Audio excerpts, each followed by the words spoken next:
Hey everyone. How's it going? Welcome back.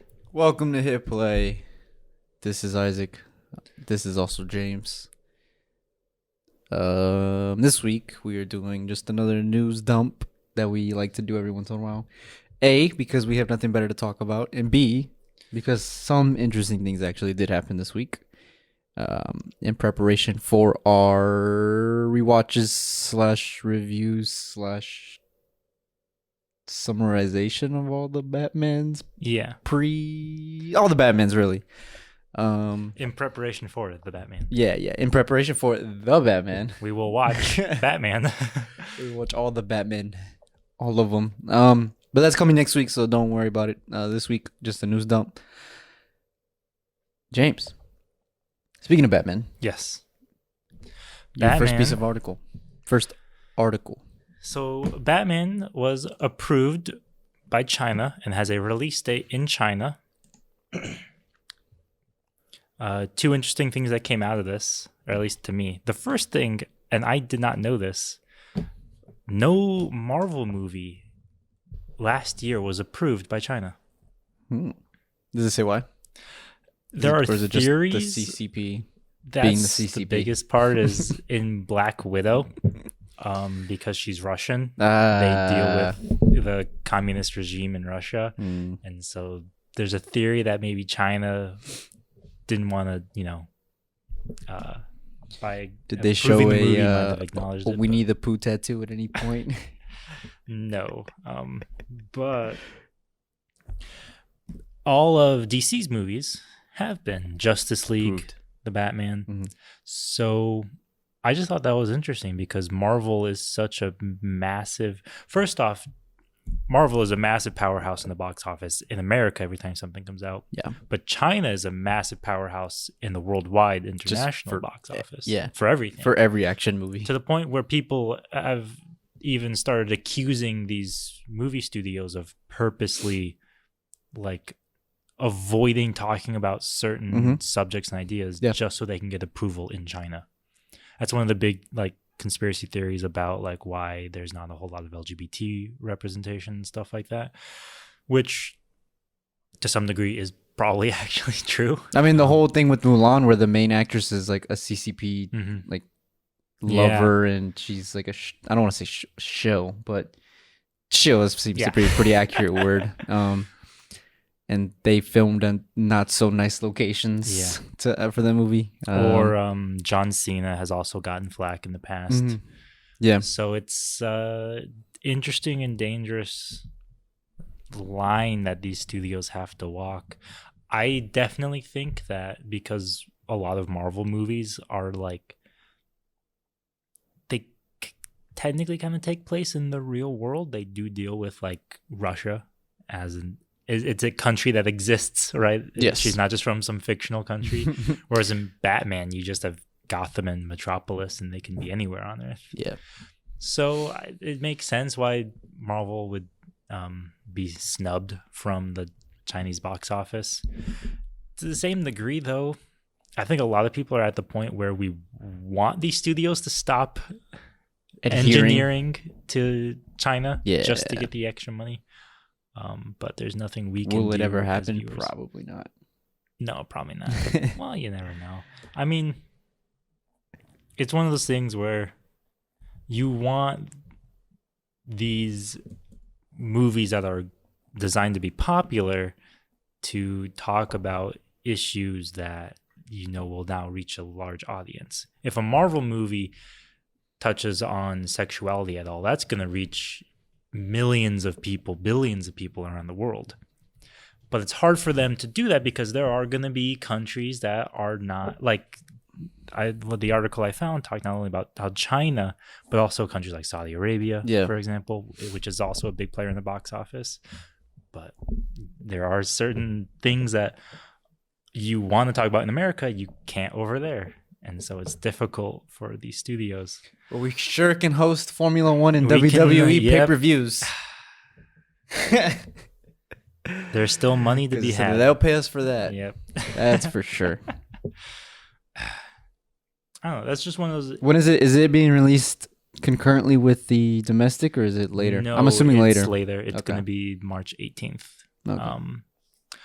And I know that you're going to be talking So about not too late. Uncharted. Uncharted was also approved for a Chinese release date as well. So shout out to that. But yeah, I mean, is Marvel at the point where they just shouldn't really care? Yes.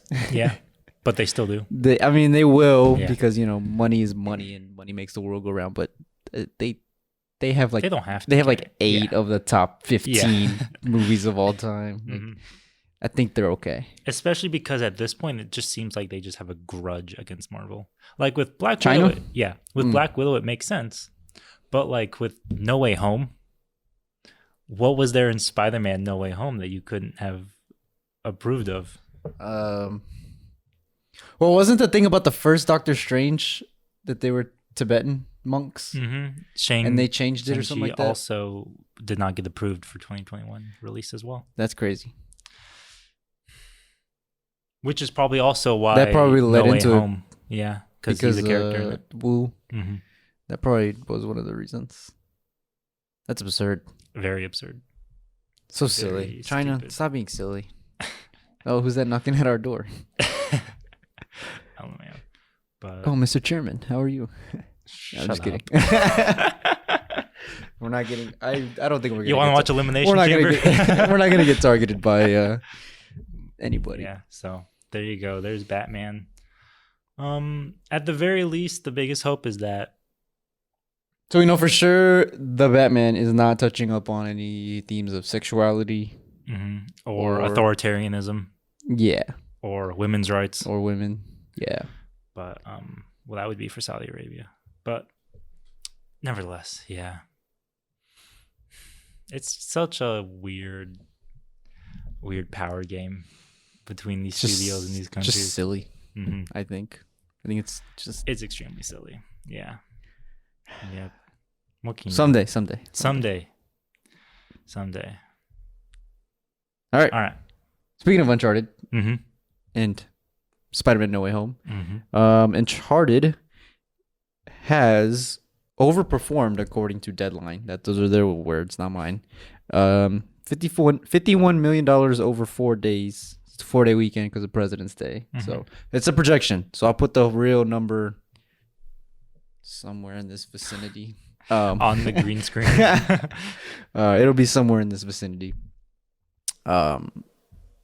And I think that's interesting because this is probably Tom Holland's first W outside of any Marvel movie, which I think not only he needed, well, I don't know if he needed it, but for them, because Sony is trying to push him as like our Tom Cruise, our Brad Pitt, our Leo. They're trying to get this young and up and coming star and make him a bona fide movie star, an action hero. And I think he needed this. I think Sony needed this for sure, because can Sony actually make a good movie outside of Spider-Man? Well, quotation marks around good. Yeah. There's still Sony Animation. Yeah. Well, you know what I mean. Live action. Yeah, I know what you mean. The Sony Pictures. And so I think I was really interested to see, could Tom Holland survive without the crush of the MCU? Because in our day and age, the modern movie star is not a thing anymore. Yeah, I always think back to something Ricky Gervais said at the Golden Globes, where he was like, it's not even best actor or actress, it's best like gym addict or like best bodybuilder. Who grew a beard the best? Yeah. Yes. So yeah, I see that. However, Uncharted, it did well at the box office. Apparently audiences really like it. It's getting tanked in the reviews, It is which getting is tanked in the understandable. reviews, It's which an is action understandable. movie. It's also a video game adaptation. Yeah, I'm not gonna, It also has Marky Mark in it. Everybody knows our distaste for Marky Marks, that's for sure. But yeah. So see it get decent returns back. Obviously, it has yet to open in China, so we'll see how well it does as far as that goes. But Now, do you think Tom Holland is a good actor? no. I appreciate. We've talked how about this quick before. I you were think on there's that. like 6 good actors, and the rest are just He does Peter picked Parker up very well. by their talent hmm and the talent, like the directors around them and the Mhm. editors and stuff, writers. For what the MCU needed, he does Peter Parker very well.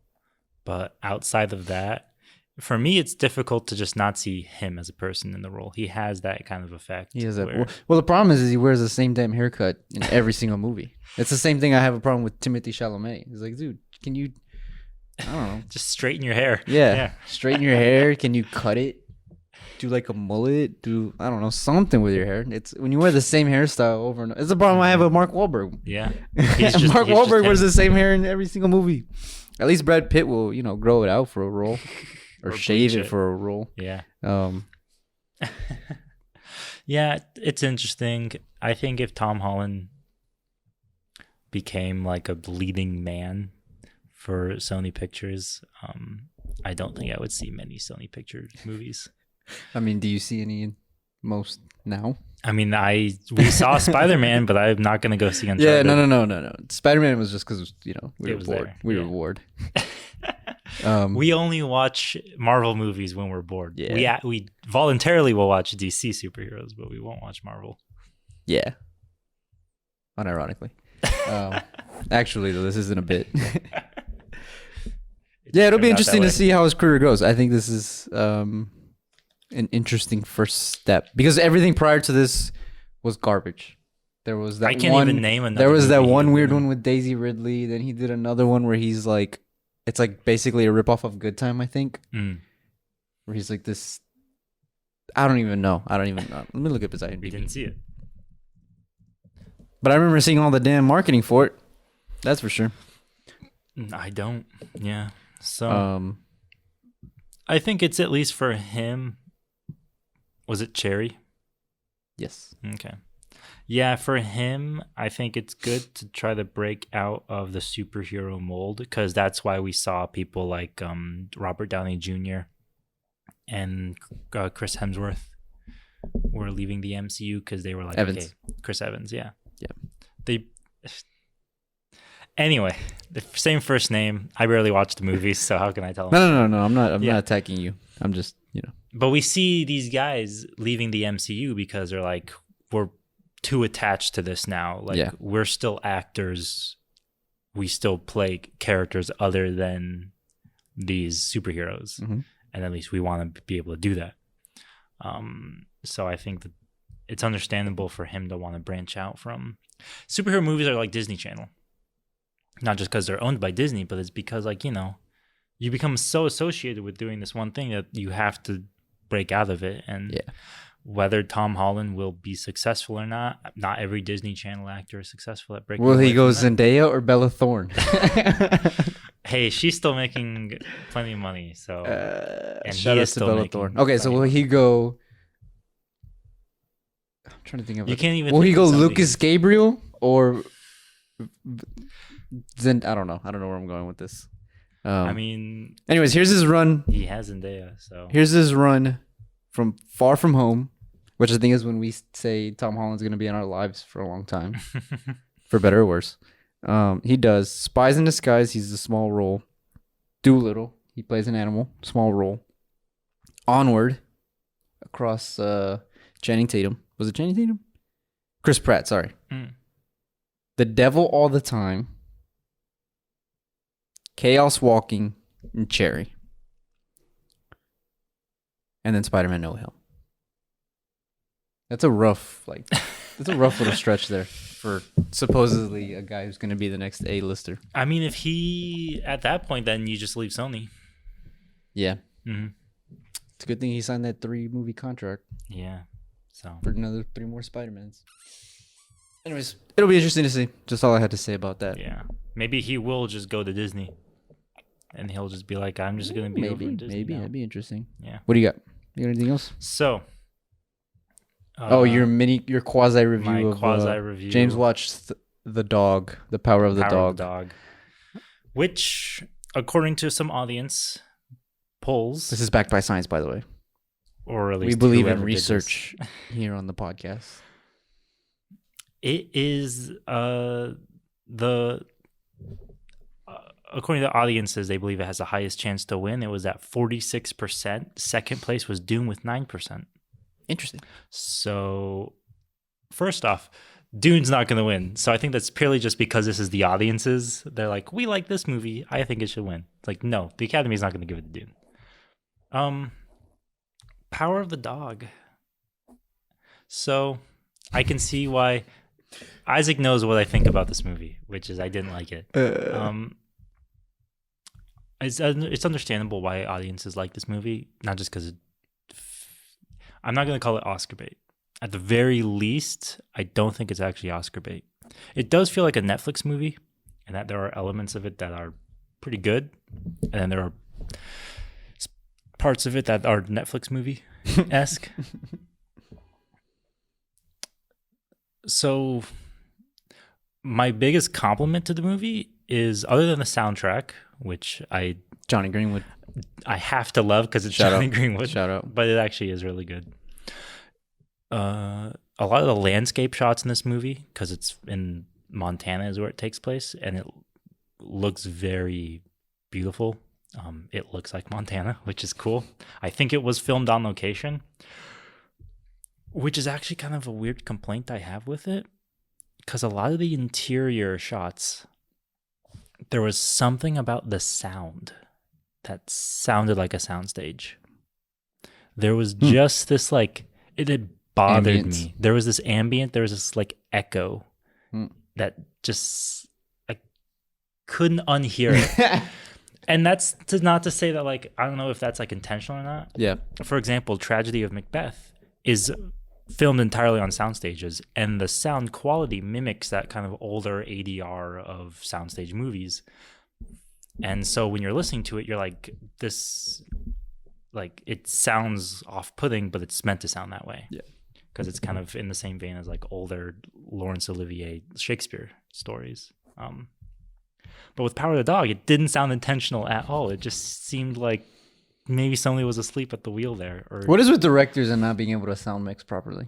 You have access to millions of dollars, and you cannot sound mix properly. I can sound mix a little bit better in my on my $1,500 computer using Adobe Premiere in Audition. I don't know.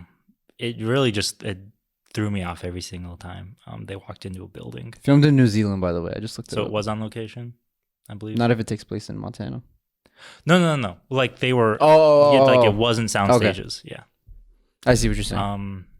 I've had a long day. I'm having a moment. I think all the acting is fine. I did not like Benedict Cumberbatch at all. Are they gonna sweep best actors? Are you gonna change your pick? No. Here's the thing. I can see it winning a lot of awards. I understand why people like it, especially because... Well, do people like it? Apparently 46% of people who took that poll. Yeah, but you don't like it, and you think it's going to win Best Picture. That is it. Like, once again, going back when we were talking about the Oscars last year, we know what's going to win at the Oscars. It might not be our favorite movie, and it's been that way increasingly more and more. This has been more frequent trend. Go back and watch our Oscar video. We break this down way more. If it's nominated, that's what I'm saying. Like, you can't say people like it just because they picked it to win. No. I understand why people like it, because there are elements of it that just feel like a good movie. Sure. The way it's shot. Sure. The actual subject matter, because it's a Western film, but it deals Western. a lot with internalized homophobia, and so I understand why that's an interesting story. Not a lot of people have ever seen a movie like that, or personally experienced internalized homophobia the way that Benedict Cumberbatch has, his character at least. That being said, though, if it's nominated for Best Adapted Screenplay, it shouldn't win, because the dialogue in this movie and the characterization I hated. It literally does, with like the first line of dialogue is like, "Hey, George, my brother, we've been cattle ranchers for 25 years now." He's like, "Yeah, Phil, my brother." And I'm like, God, don't do this to me. Isaac's first ever script. Anyone's first ever script. It's based on a book, so maybe the book is like that. I can excuse it. I'm not going to blame the writers. But that was just... No, we can blame the writers, because it's the whole point of an adaptation is to take Like I'm reading The Godfather Fair right now, and enough. The Godfather does the same thing in the book, where it's like Yeah. long speeches, Mm-hmm. and Francis Ford Coppola probably went through and was like, "Man, this does not need to be a page and a half speech. Like, Yeah. let's just make it 10 seconds, Yeah. one sentence." There's also like this. I swear, 10 minutes into the movie, you know the entire plot because probably. Benedict I don't doubt Cumberbatch's character, the characterization is so on the nose and obvious, where he's like making fun of a young kid for being slightly effeminate. That Yeah. you're just like, yeah, he's gay and he's gonna have a friendship with the kid, and it's gonna turn out well or sad. And then I'm also like, oh, they keep cutting back and forth between the brothers and the wife and her son, so they're probably like married or they get married. And that's like within the first 5 minutes of the movie. And I'm like, I have to sit through the rest of this now. How far did you get? Knowing. The first time I tried watching it, I literally got 10 minutes in and I was like, I know exactly what's going to happen. Went to Wikipedia, read the plot, exactly what I thought it was going to be. And then I was like, that's bad. People like this. People pick it to win. There's probably something else in it. I got maybe another 30 or so minutes in and I was like, yeah, I can understand why people like it, but I am not going to. I personally, this isn't for me. Interesting. Tragedy of Macbeth, though. That was a good movie. The sound quality in that. A lot better. Very interesting. Denzel for best actor. I think I picked him. I definitely think he's going to win. Oh, you picked him. I did. But I definitely was thinking of it. Directed by Joel Cohen. I actually did not know that beforehand. Mhm. Without the help of Ethan Cohen. Ethan's doing his own thing right now, I think. Yeah. Nevertheless, that's my thoughts on Power of the Dog. I'd give it maybe a 4 out of 10. You're not going to see a podcast review of Power of the Dog. We'll tell you guys that right now. Right now. No. Sorry. Okay, now, before I go to my article, Mm-hmm. what other Best Picture noms are you going to watch? You've seen Macbeth. You've seen Macbeth, sorry. You've seen Power of the I Dog. want to see Belfast. I do too. I want to see Belfast, and I want to see Drive My Car. Coming to HBO Max next month. Nice. So, when even are the Oscars? I have no idea. End of March, I think. Oh, okay. So we have time. Yeah. I think. Don't quote me on that, guys. No, I definitely want to see Belfast. That's the other movie that I think is just by the trailers alone, March 27th. I think it has the highest chance of. I think the only other one I would see is Nightmare Alley, just because it's Guillermo, and Guillermo always does something cool. Yeah. At the very least, Even if he doesn't win. you're getting very good production design out of his movies. For sure. So, and I've heard it's a surprisingly good watch. I don't know, man. The Stay audience tuned for poll mine. mine. put it at it was at 2% of audience. Oh, members. That was- jeez. Well, Rotten Tomatoes says it's bad. Yeah, you have to believe them. All right, next article. Shoot. Bioshock is getting a Netflix adaptation in film format. Not a TV show. I told you TV show. I lied to you. I'm sorry. But it was a film. It's going to be a movie, feature length, partnering with Take-Two Interactive, the publishing studio, or developers of Mm-hmm. Bioshock. You played Bioshock. Yeah, I was gonna say that because I'm like most of these video game adaptations I do not care for. Like Yeah. they did Lara Croft. I've never cared for Tomb Raider. Uncharted, never even played it. Sure. Bioshock, I have played the first game and I played the third one, Infinite. Infinite. Yeah. Is it Infinite? Mm-hmm. I enjoy both of those games very immensely. Yeah, Infinite. So I'm Are you excited? a little bit, yeah. I'm curious because I don't know. Bioshock is one of those games that is actually like it's a very cinematic game to play. Yes. So I think it lends itself to the idea of making it a movie. The issue with video game adaptations is just how do you take a game where where you as the audience You are the character. are making the choices and then make that enjoyable To watch. And not actually interact with. Yeah. That will always be the problem with video game adaptations. Always. Which Bioshock Infinite did very well in the game too, because you make choices and they don't matter at the end of the game. And that's like the point of the game. Yeah. So like that's Spoiler. Spoiler alert. Spoiler for a 10-year-old game, I think. It's old. Yeah. I don't know. I'm pretty excited for it. If it's just going to be Bioshock 1. That's the one thing. Whereas, are they going to Are they gonna adapt They're only gonna do one of the Bioshock games, 2. or are they gonna adapt it in the universe? Yeah, that would be if they did that. I think that would go over much I would better. be more open to it Mm-hmm. because I played. I think I got pretty far in the first one actually, Mm-hmm. and then What's funny too is that Bioshock 2 was actually made by a different studio, so it has like no connection to the other games. Yeah. So Bioshock 1 and 3 are actually like connected to each other, like they take place in the same universe. So if they are adapting like both games, or at least they're adapting the universe, that would be cool. that'd be pretty cool. If they're just doing like Bioshock 1,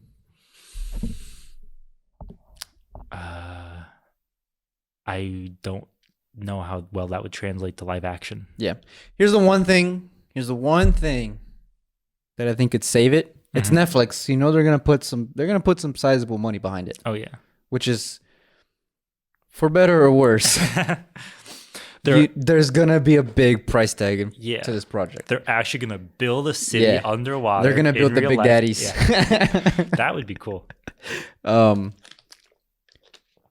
Get a big director to do this. Just get a big name attached to it. The first name that popped into my head when I read that news, Guillermo del Toro. That was the first name that came to my Guillermo head. del Toro. Just get him. Just whatever. If he wants $100 million, give him 105. It's funny. He was the exact same person I was thinking too, because this is like exactly the kind of like playing the game. It's dark blues, it's dark grays, it's greens. It's just that color palette alone. But then the subject material and the production design of the games, it's and giant robots. Giant robots underwater. Yeah. Like it's perfect. This is right up his alley. Yeah. So just do that. Do what he did for Pacific Rim. Make it underwater. Make the robots tinier. Make the guys shoot lightning out of their hands or fire, whatever their power is at the time. And you got yourself a pretty decent movie. For the most part. I'm not expecting Citizen Kane here. No. But, I'm just expecting a entertainment. a good version. Because I can't even think of the last good video game movie. Lara Croft with Angelina Jolie is still at the top of my list. Which is sad because that's came out in the early 2000s. Yeah. So. I can't think of it at all whatsoever. I saw the Halo trailer and just immediately just like, all right, it's gonna be a longer time. It's gonna be a longer wait. Yep, that Halo trailer just completely turned me off. The moment you decide to not include the Halo original soundtrack in a movie, in a trailer about Halo, is when I'm out. Okay. I'm out. Am I the only? I know you're gonna agree with me, but what is it with every company is putting their shows on streaming, which is understandable because they want people to go to the streaming services. Yes. But what is it? Why does every show on streaming just look cheap? The Halo trailer just looks like they had 4 Master Chief suits and they just had to share it between 3 different people. That's a great question, actually. The Lord of the Rings trailer has been getting a ton of flack for having like $1 billion budget and just looking like it wasn't even rendered. They forgot to hit Control R. Yeah. I don't know what the I don't get it either. Is it because? Do you think it's because they spend so much of the money just getting the IP? Material? Which I think might be part of it, especially in Lord of the Rings where they couldn't even get the rights to what they wanted to adapt anyway. Yeah. I don't know. Speaking of which, did you hear that the rights are back up for public sale? Ooh. I think the film and game rights. The game rights are for sure. For Lord of the Rings? Yes. The trilogy. Interesting. I think. Don't quote me on that. I saw it on Deadline as well. There's a lot of don't quoting us. Yeah. This is all speculation. We took a week off and we still can't even properly prepare. I know. Oh, well. No, I just don't know. It turns me off to so many different. I mean, the Lord of the Rings one, I wasn't even really going to be that excited for. I wasn't. Really I'm not excited. I don't think I'm excited for it at all. I saw the trailer. I was interested, and then I saw the trailer during the Super Bowl, and I was like, no. The same with the Halo. Yeah. And that's Paramount, so I didn't even know why I was excited for that. And that's the problem is they should have had a big name attached to this. See, Netflix did it right with The Witcher, where they were like, let's go get Henry Cavill, and let's just for better or worse, we're riding with Henry Cavill as our leading guy. He's a big name. He's got a nice face. Yeah. He's got a recognizable face, which is important when you're selling a huge, idea. Yeah. A niche idea. Yeah. It's like we'll fill out the rest of the guys with nobody knows them, Yeah. right? Season 2, they said we won't even read the books. We're just gonna throw Henry Cavill. honestly, and we'll just make stars out of them. Yeah. But let's get that one guy who's gonna carry the load, and they did that, and it worked pretty well for the first season. Don't really care for the second season. I think I got 2 episodes in and just stopped watching. So they should do that. But in film version. So do that. I honestly think the big issue with making a Halo TV show is it should have been a film. In my opinion. I think the biggest issue with making a Halo TV show is Halo does not need to be on the screen.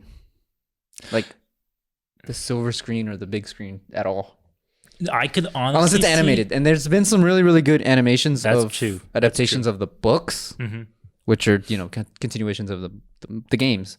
But, similar vein, That's one of those and things. they work. I have the same thing happens with Warhammer, where there's always just been speculation about a Warhammer movie, but there'll be animated content that is just absolutely stellar. So much better. And just blows everything out of the water. Yeah. But the idea of we would do a live action movie, it's like, that's possible, but maybe not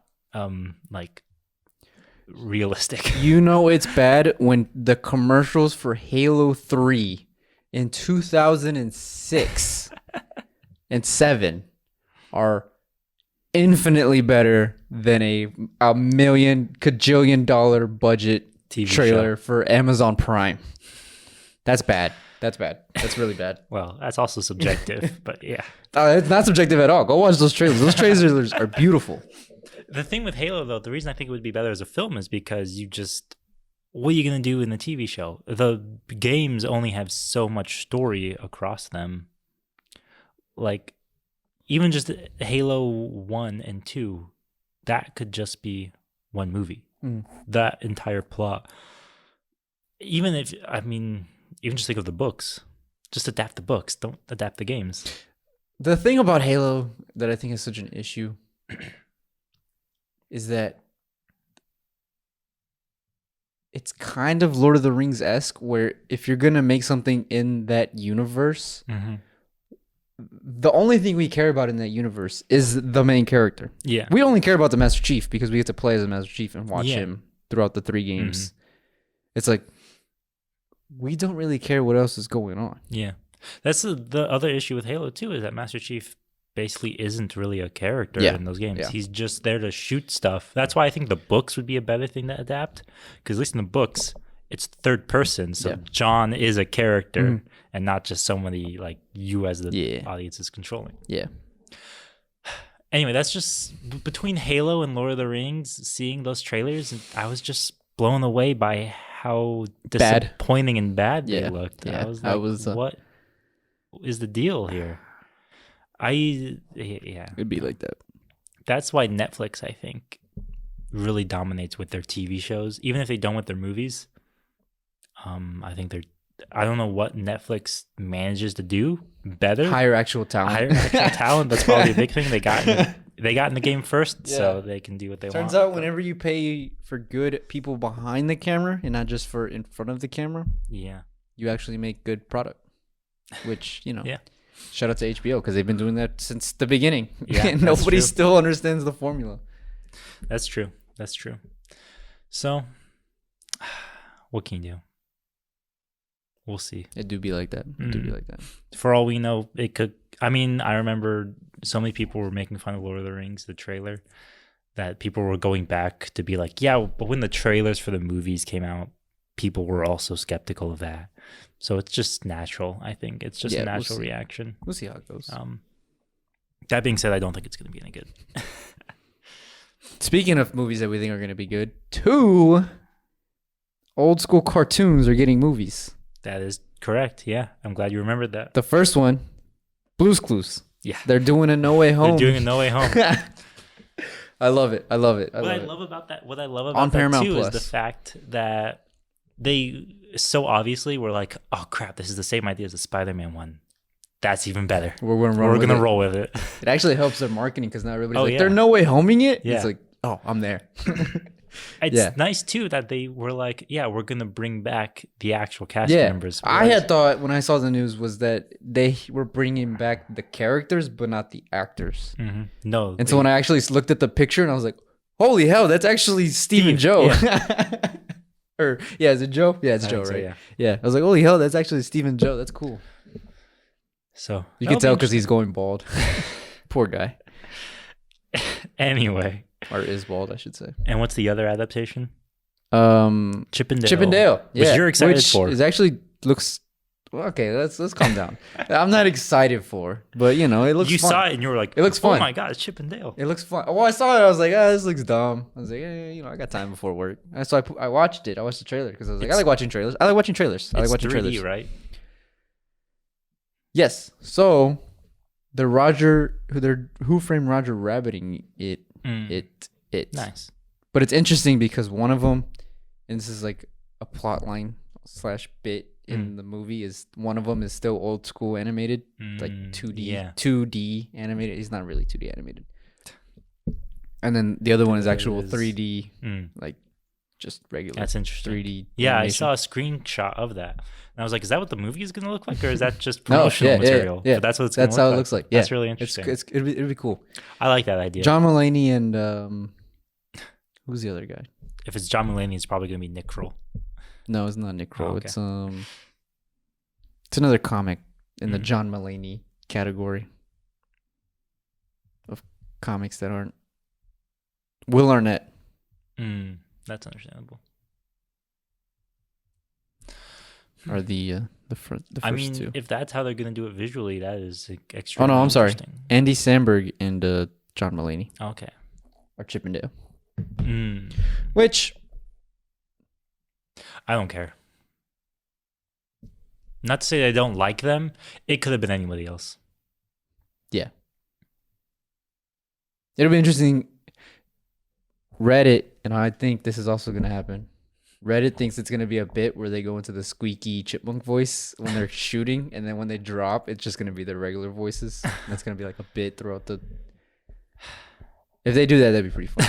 Anyways, why I am interested in this movie is because it looks cool. The animation looks cool, but also they're not taking themselves seriously. Which is like, for a movie like Chip and Dale, you want to be like, nobody really remembers or cares about them, so let's just do it for the old people and just make it modern. Yeah, which I think the Blue's Clues people had the same idea. Yeah. They were like, we're going to bring back the old hosts because people just love that, and we can do that. Yep. So definitely for sure. That'd Whether they will get approved by China is yet to be seen, but who knows? Hopefully they don't start... Chip doesn't explore sexuality in the movie, so that way China can be educated on the Rescue Rangers. Squirrels. All right. Is that all for you? I think it's all for me. Let's get back to Daytona. That's a quick one. Shout out to the Daytona 500. That's why we have our NASCAR Heat 4 out there. Yeah, cool. See you guys later. Thank you for tuning in. See you guys next week for our Batman discussions.